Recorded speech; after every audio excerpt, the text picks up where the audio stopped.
Illana Burk, CEO of Your Life's Workshop, coach to entrepreneurs and solopreneurs across dozens of industries, and host of Good Business. With nearly 20 years' experience helping hundreds of clients create profitable, ethically driven, and sustainable businesses based on their life's work, I'm here to teach you how to do great work, make great money, and make a positive impact without feeling like you need a shower afterwards.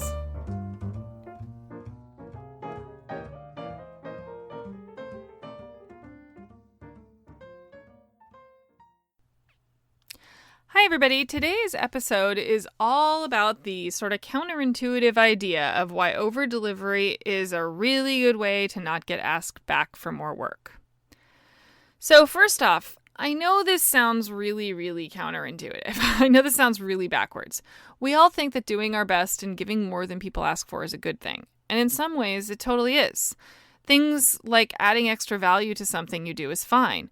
What I'm talking about more is when you completely blow the scope out of what you were doing out of the water, right? It's one of the hardest things to identify when you're trying to figure out why no one seems to hire you twice.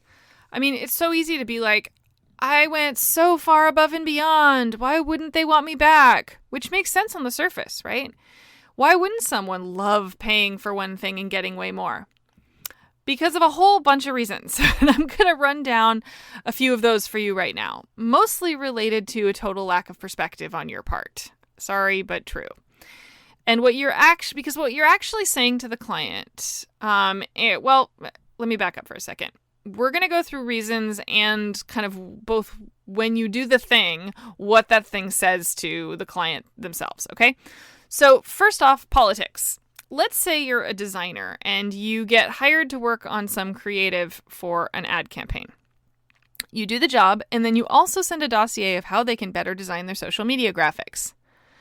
But what you didn't know is that the CEO has a passion for social media and is doing all of those herself. She now thinks your work is useless because you don't like something that she did, that she has a personal connection to. It has nothing to do with your work, but your misstep tainted your actual core work that you did get hired for, and now they don't want it at all because now they have the general bad feeling about you. Easy way to not get hired. So the second is boundaries. Let's say you're a writer who gets hired to work on copy for a company's homepage revamp. You deliver that, and you throw in some copy for their homepage and their services pages too, with an offhanded, once I get started, I just can't stop type of remark. So by doing that, you just told them two things. One, your time is not valuable at all. If you can do all of that in the same amount of time and under the same budget that one thing that they hired you for cost, why would they ever believe you when you say that your time is valuable? It clearly isn't. And second, you thought that their other copy was crap. What if they just spent a small fortune on getting all of that redone and it was done with goals in mind that you're completely not privy to?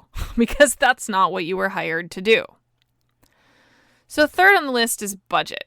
Let's say you're a social media strategist hired to manage just Facebook through a big new product launch that'll last 30 days, and you deliver content for the next 6 months.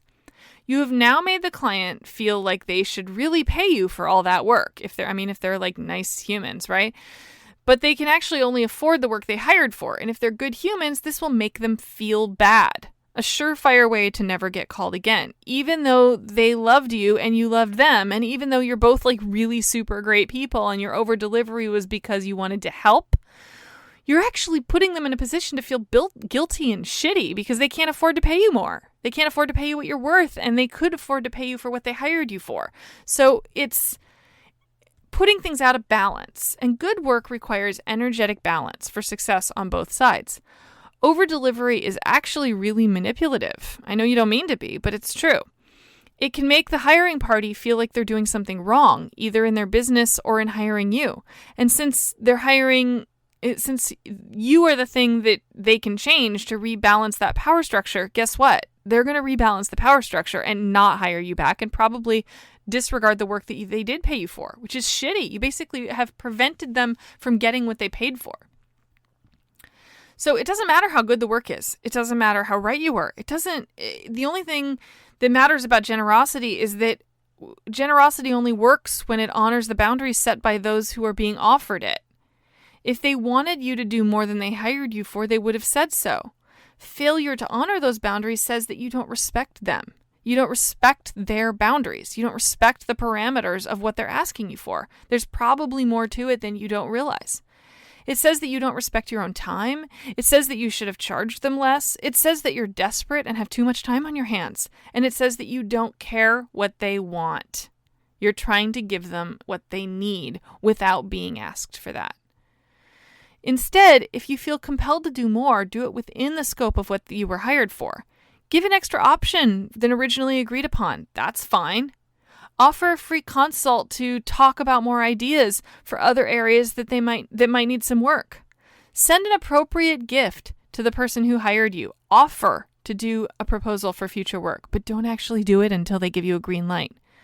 Send them articles that will support them in deepening their thinking about the work you did for them. Do a really, really good job at the thing they hired you for, and they will ask you back to do more. That is how it works. Over-delivering will not do it. Giving more than you were asked to do will not do it. I promise you that. So next time when you're trying to think about how to close a job, close it by finishing it, right? That's it. Do the job, do it well, deliver on time, and then offer anything that you can do. Any other services should be on the heels of that, but let them soak that in. And if you're going to over-deliver, make what you were hired to do a little bit better. Not like a crazy amount better, not like 10 steps beyond what they asked you to do, but like a little more than what they expected. That's how you over-deliver and actually make it pay off.